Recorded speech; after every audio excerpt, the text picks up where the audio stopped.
Commentator. Great to have your company this Saturday. It's not off many of the front pages this morning, and people at home will know that we're talking about Andrew Windsor Mountbatten, and we're going to start with the front page of The Guardian, actually, because the former Duke of York, their reporting is in line to have a substantial sum of money.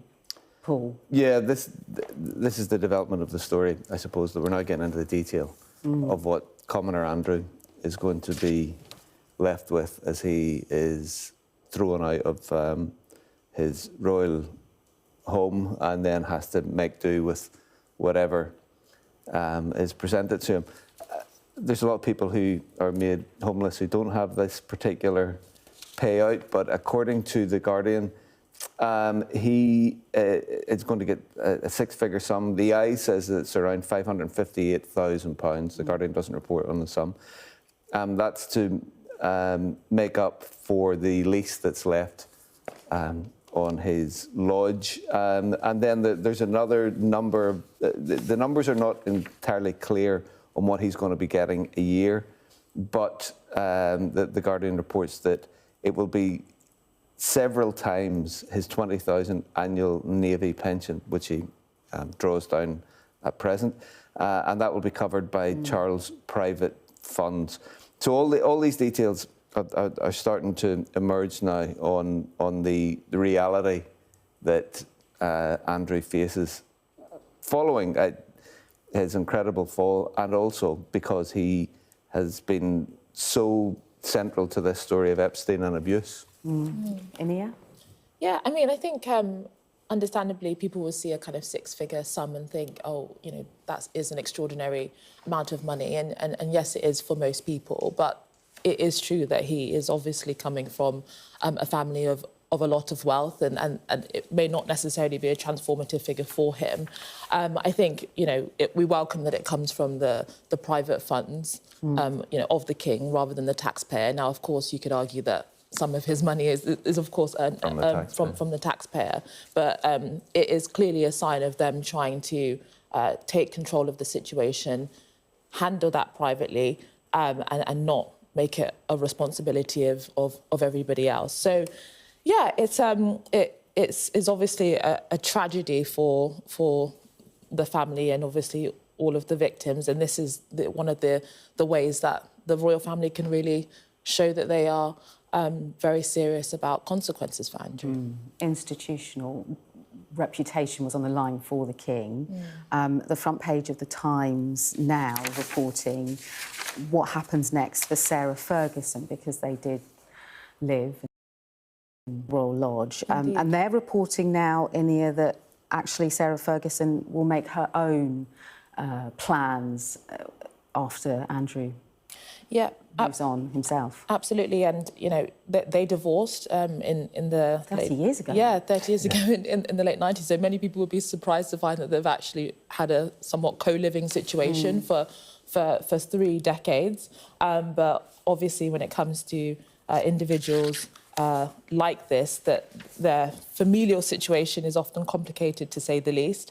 And the Times is essentially reporting that he quit the fight after losing the loyalty of Sarah Ferguson, who essentially, you know, stood by him in many ways throughout this, and it became pretty untenable for Andrew to continue when she effectively said that she was going to move out and not stand by him. Now they've obviously not commented. They're not trying to make the story bigger than it already is, even though it's an international story.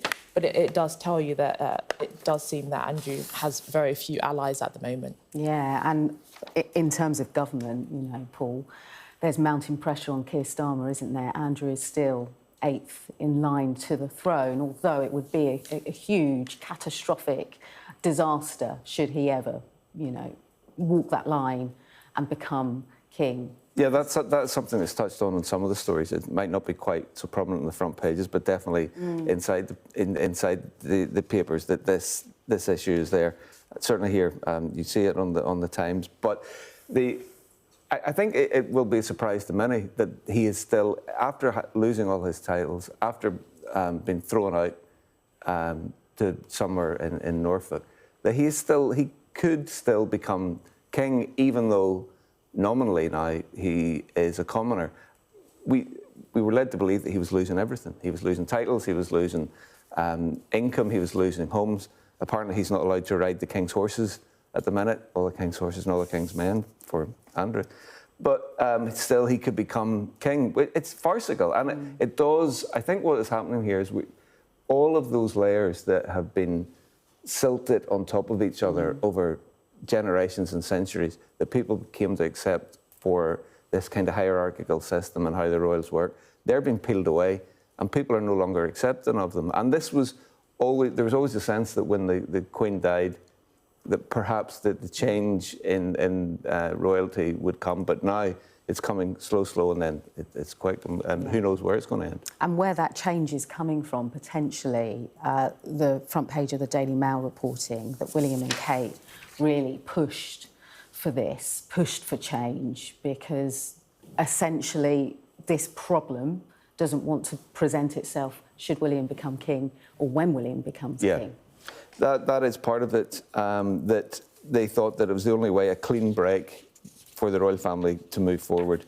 I mean, it feels a little late to be talking about a clean break considering everything that's happened. But one of the other interesting elements here, even though they've got William and Kate pushed for Andrew to be ousted, is that there are some fears for Andrew's mental health when all this happens and he loses everything. Whether or not a man with so little self-awareness will suffer from severe mental health issues is something up for debate, but apparently it is coming from William, that concern for Andrew's mental health. So on the one hand, you have him looking to make sure that the royal family is protected. On the other hand, you see a guy whose uncle is, I suppose, in some difficulty. And it's that curious conflict is happening within that family.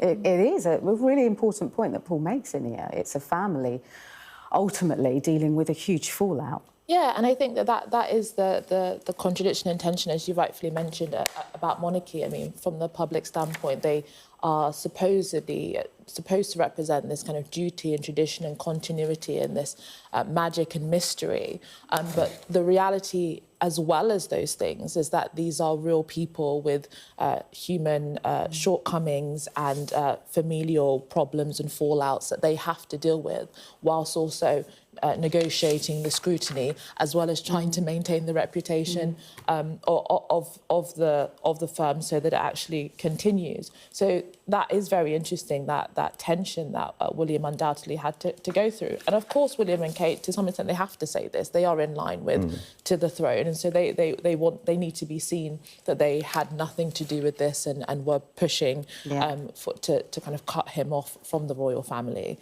But it does really reveal that complexity of their lives. Yeah, and just to wrap, let's show the front page of The Sun, because we've seen on Sky News today, it's the front page of The Sun, it's talking about how he has a matter of months to move out, but public sentiment around him, people that live close to Windsor, he's not really landing much support there, so that's interesting. But that was the front page of the Sun newspaper today, reflecting on that. Paul, Inia, thank you so much for your company. We'll see you next hour.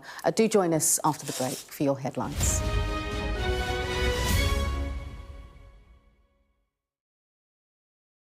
I'm Stephen Murphy, and I'm Sky's Ireland correspondent based here in Dublin. The water